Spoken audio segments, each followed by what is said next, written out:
Memphis, the game you're going to do there. We've gone from teams having the secret scrimmages and everything else. Now you're playing a scrimmage, just going for charity. Kind of what appealed to you about doing an event like that and linking up with Memphis like you're doing? Well, I mean, I think a couple things. One, teaming up with Penny. We've had a long relationship, obviously playing against each other in the NBA, and so being able to, we have a friendship and, just talking in terms of when we were together and recruiting, and we talked about the possibility of us playing together, and we both really liked the idea.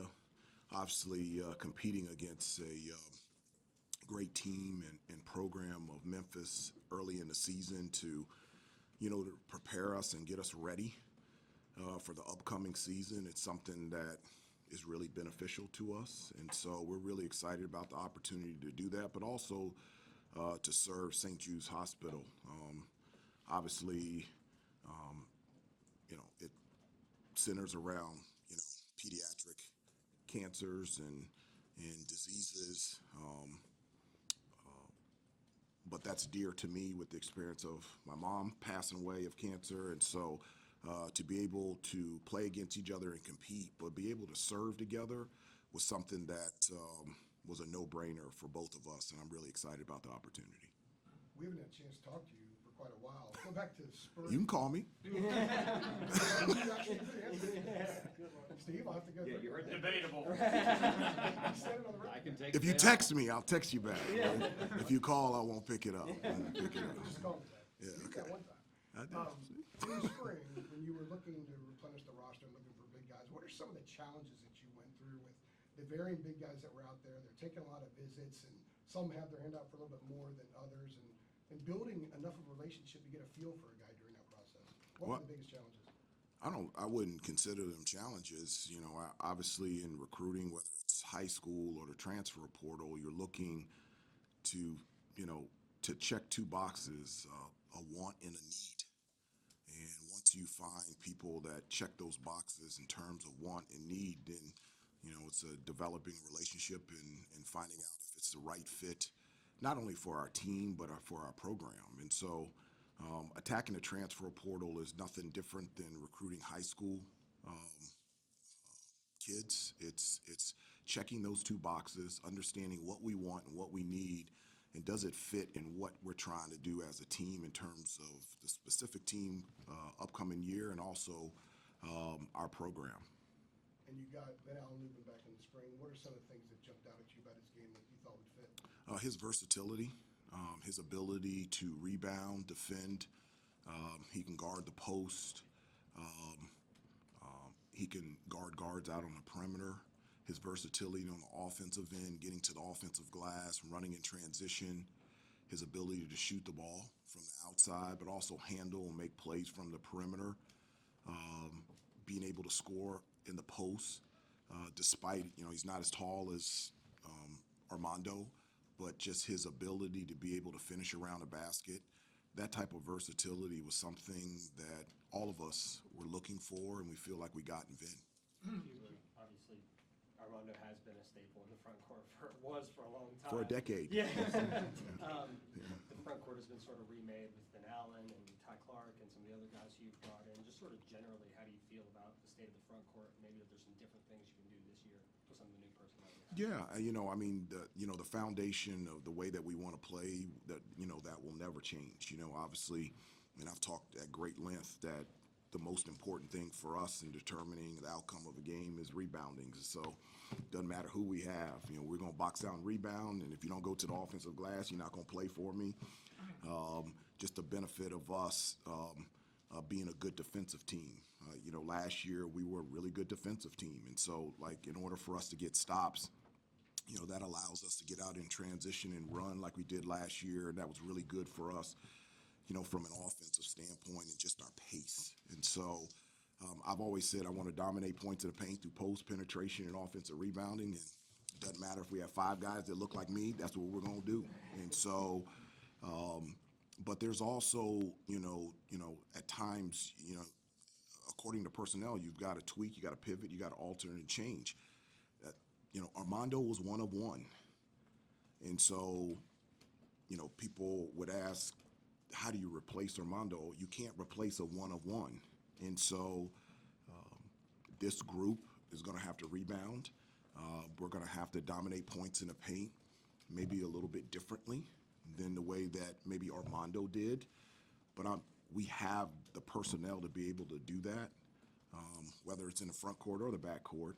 And I'm really excited about, the tweaks and the pivots and the ways that we can change and still doing what we want to do is to still live in the paint, live at the free throw line, and attack the basket. With R.J. Davis, obviously one of the best players in the country, but how do you expect him to be even better this year than he was? What would you like to see to make him a better player this year? Well, I mean, I'd be okay if he had the same type of year that he had last year, so I'd be okay with that.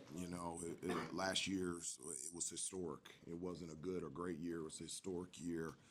And him coming back, obviously, you want him to do the same things that he did last year. He did so much for us.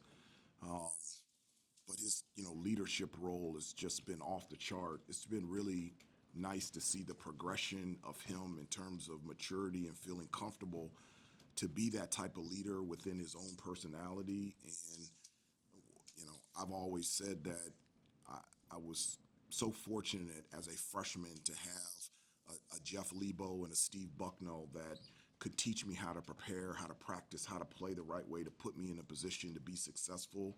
And now RJ has that, with Drake, with Ian, with James Brown, with Cade, with Vin. And so continuing to do the same things that he did, because I thought he was an excellent defensive player. RJ was last year. And just his growth from a leadership standpoint, it has been huge, and I'd like him to continue that, and he has already this year. Hubert, in terms of your pace, Yeah. as you mentioned with the Armando answer, I mean, it sounds like you want these guys playing faster than they've ever played before. I do. What does that look like right now in the preseason in terms of what you're asking them to do in practice? what We're you're not there telling- yet. What the message is, just like how are you going about making that happen, I guess? Well, I've been straightforward and direct that I want to be the fastest team in the country from free throw line to free throw line. And in order to do that, you've got to be in the best shape of your life, and there needs to be a full commitment in regards to how we're going to play that way. And so if you're not in the best shape of your life, you're not going to play. If you don't sprint to the offensive end, we're not going to play. If you don't sprint back defensively, you're not in the best shape of your life, you're just not going to play. And so I think we have the personnel that can really take advantage of early offense with our pace, with our speed, with our athleticism, with our versatility. And so I think it's something that's really good with this team. And so we talk about it. You guys will be out there for the first 20 minutes, and they'll be running. And it's a real huge emphasis for us to be in great shape so that we can play at the pace that which we want to play this year. Hubert, to go off of that a little bit, obviously you have now, as you mentioned, Ian Jackson joining, Cadeau and R.J. Davis and Seth Trimble in that backcourt. How do you see with him and his skill set kind of fitting into, not only, I guess, that dynamic of guards, but obviously, what you all are looking to do from an offensive team? In regards to Ian and Drake, or just Ian Jackson. Yeah, okay. Yeah, I mean, he's gifted, and his ability in the open court to do a number of different things is it's real. The speed and athleticism, being able to attack the basket, shoot from three. He's always loved to play in an up-tempo style pace, and it's one of the many reasons why I think he decided to come here. So he's going to fit in great out there on the floor with Elliott and Drake and Seth and RJ, and all those guys will be on the floor a lot at the same time. Hubert, with Seth entering initially his name into the transfer portal, then coming back out a few weeks later, can you just walk us through what those few weeks were like with you and Seth and the process of bringing him back in?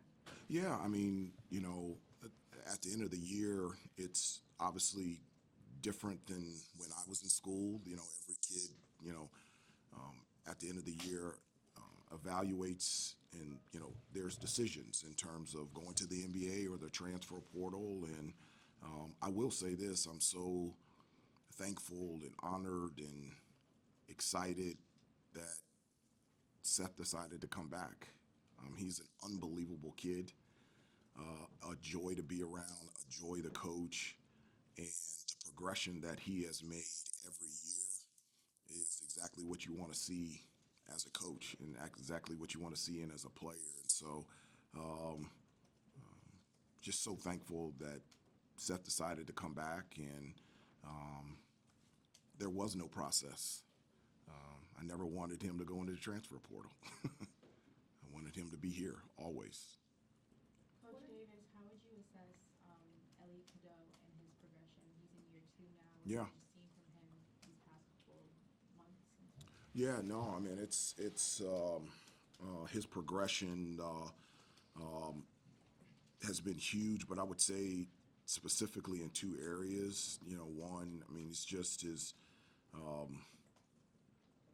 he's just knocking down shots all over the place, and just the confidence as a result of the hard work that has been put in this summer. He's a guy that lives in the gym, wants to get better, and not just for himself. He really wants to get better to be able for our team to be better, and so he's always thinking about team. And then just his overall leadership is just off the chart. I mean, the way that he holds himself accountable, but the other players, the encouragement that he gives his teammates.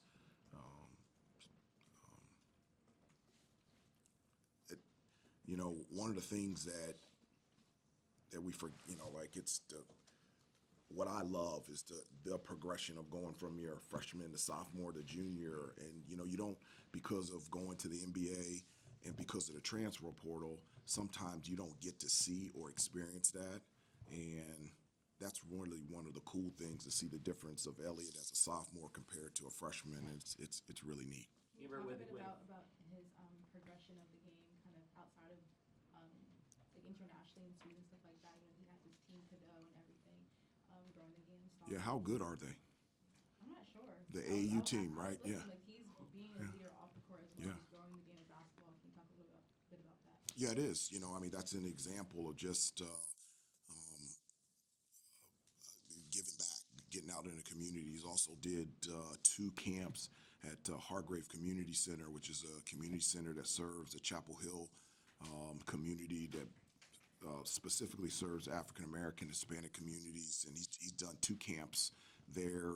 One of the camps coincided with the backpack drive where, you know, he was given supply full backpacks to kids to start the school. And so that's just another example of the growth and him, you know, growing up, and it's been great. Hubert, just to follow up on, you said he's making shots all over.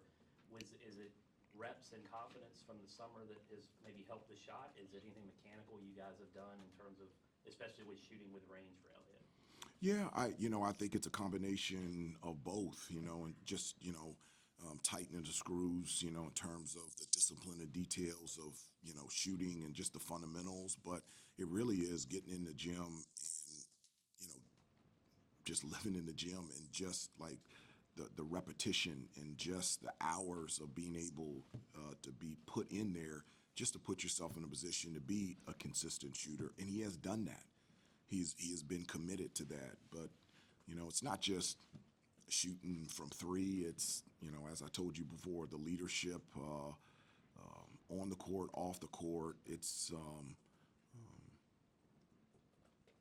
again, it's been really good to see.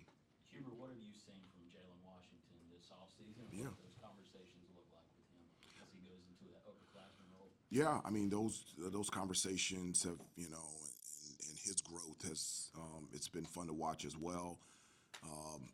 You know, this whole summer, you know, his first year was really rehab, and the last couple of summers, and specifically this summer, was, you know, working on his game. And, you know, he's gotten bigger, he's gotten stronger, he's gotten more athletic, he's gotten more confident. We need him to have a big year. He's been our best rebounder, our best screener, our best big in shape, running the floor, shooting the ball extremely well from the outside. Does a really good job in space, off of rolls, off of ball screens, DHOs, being able to finish around the basket and attacking offensive glass, and that's what we need. And we need him to do that consistently. And as well as he's doing that, he is a better kid. he's adorable, and he's just. I know he's 6'11", but he's just. I love him to death. He's pretty cool to be able to coach him every day. How do you balance that adorable side with what you want to see from him? Well, yeah. Then when I get on the court, it's let's go. Okay. You know me. As soon as you cross the line, like it's time to go. And so,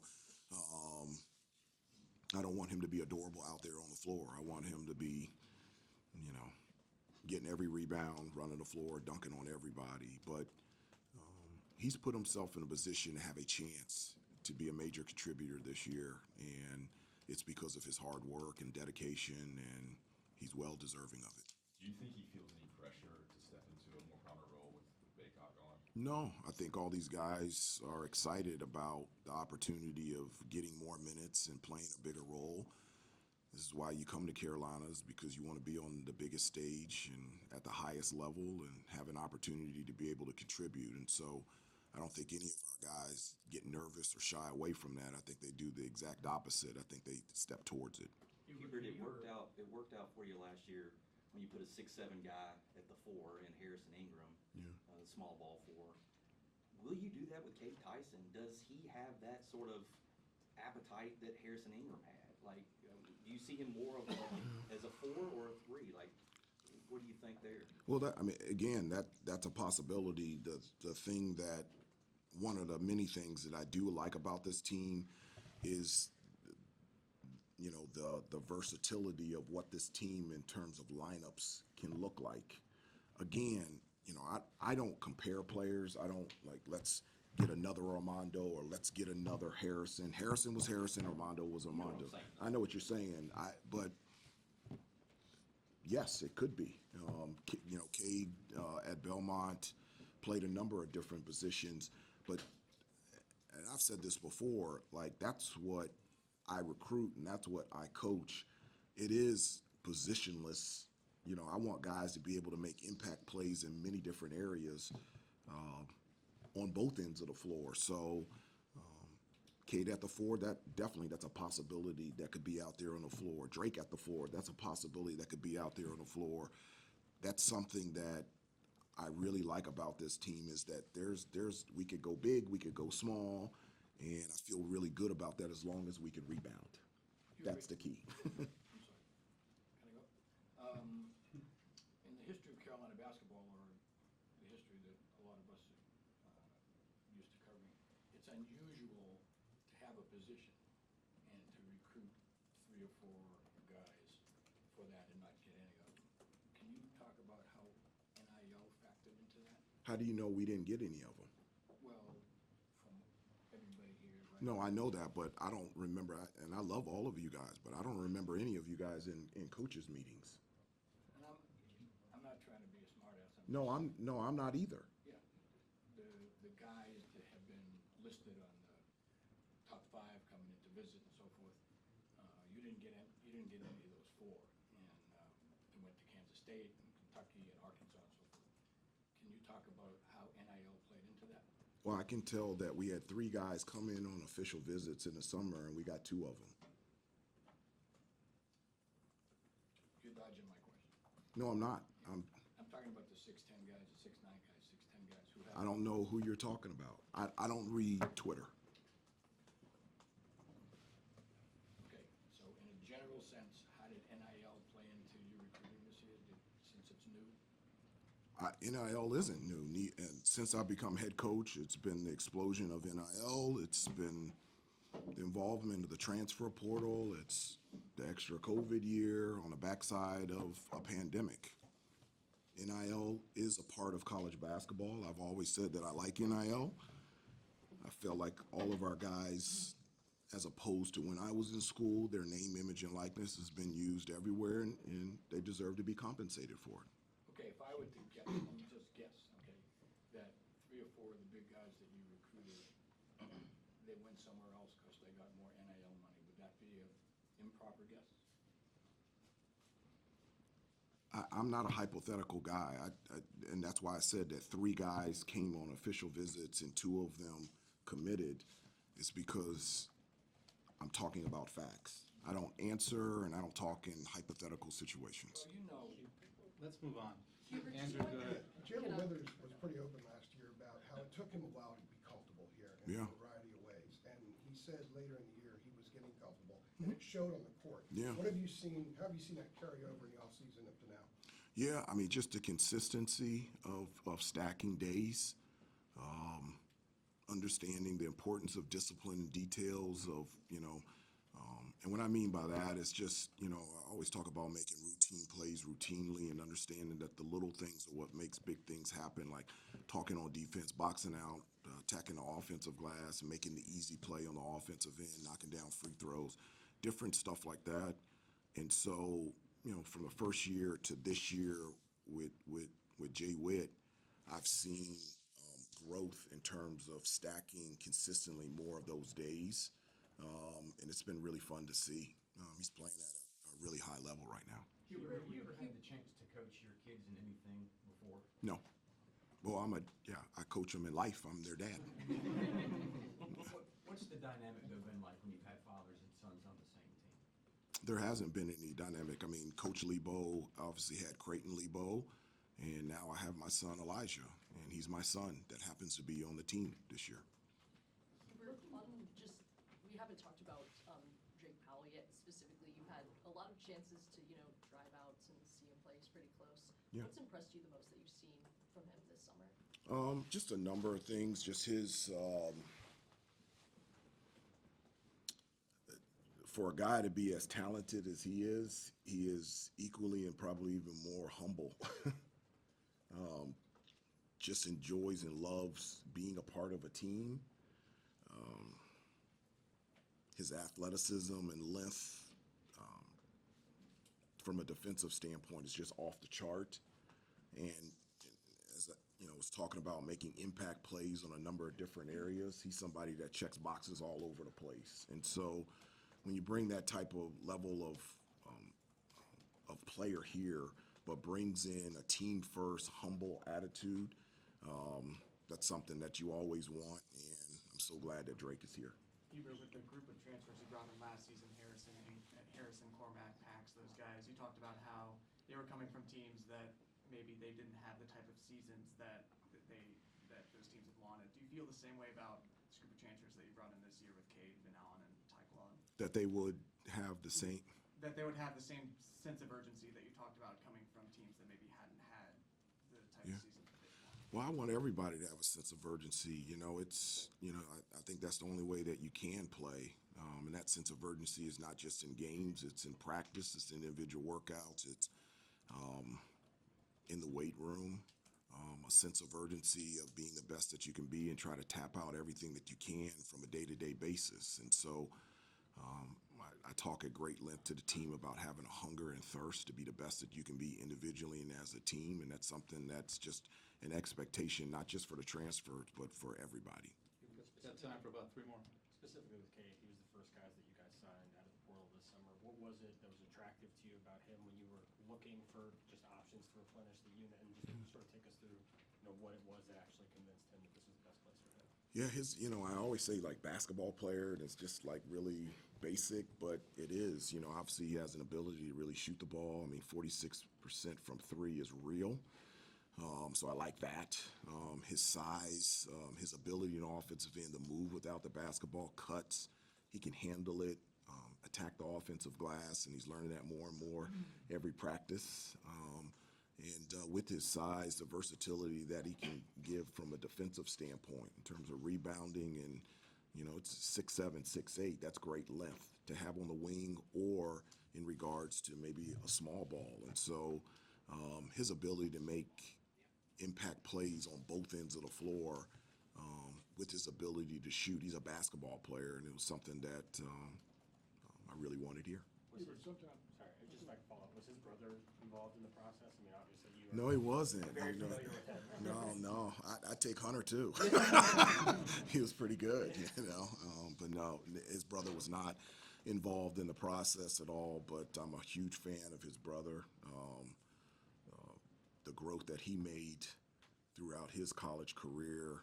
I never liked playing against him, but for him, it's through hard work that he's in a position with the Denver Nuggets right now. And in terms of the work ethic, it's the same thing with Kate. I was gonna ask, just in the next few months, they're gonna decide whether to fully renovate this place or build a new place. Just what are your thoughts on that? What side would you? You guys are throwing fastballs on the first day here, man. You guys are. Your program for years now. No, I will say this. I love every day walking into this building and it says the Dean Smith Center.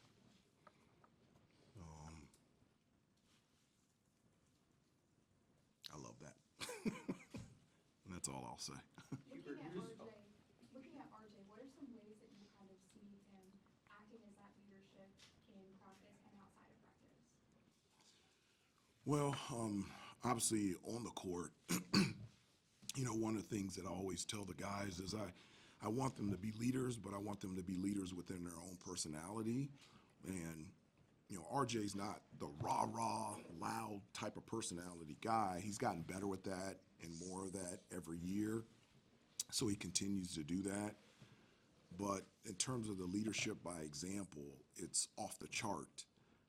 The way that he prepares, the way that he practices, the way that he puts himself in a position every play during practice to be the best that he can be. I can't think of a better example to watch than him. And then off the court, his ability, like I call him like a connector, a gatherer from the standpoint, like he connects and gathers the entire team. And so it could be really easy as a fifth-year senior to say, you know what, Drake and Ian and, JB, they're freshmen, I'm going to be over here.